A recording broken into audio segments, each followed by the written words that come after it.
and let God do what he has to do. You see, God chooses Paul not because of his past, but in full awareness of Paul's past. And Paul will later say, I was a blasphemer, I was a persecutor.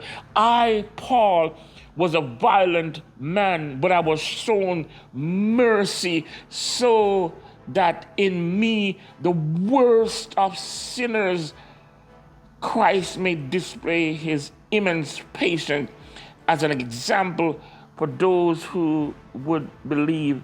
If you would come to accept truth, you would know and realize the God that can be awakened in you.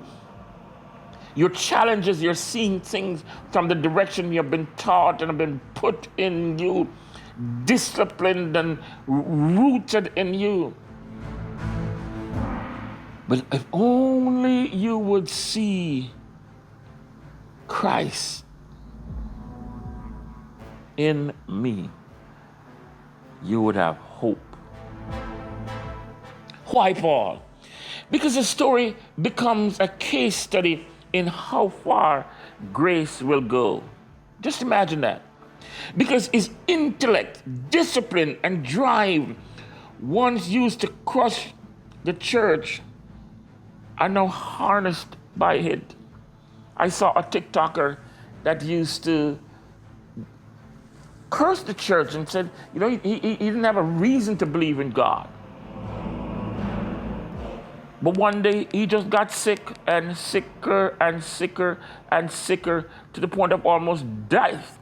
If you see him now, he doesn't look anyway like he used to look when he had millions of followers on YouTube.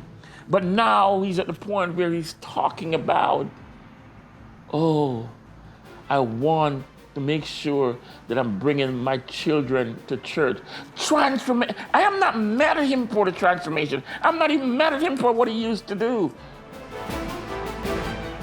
But I want to let you know that God will take care of the church. Why, Paul? Because his past as a persecutor gives him a unique humility and urgency when he preaches mercy.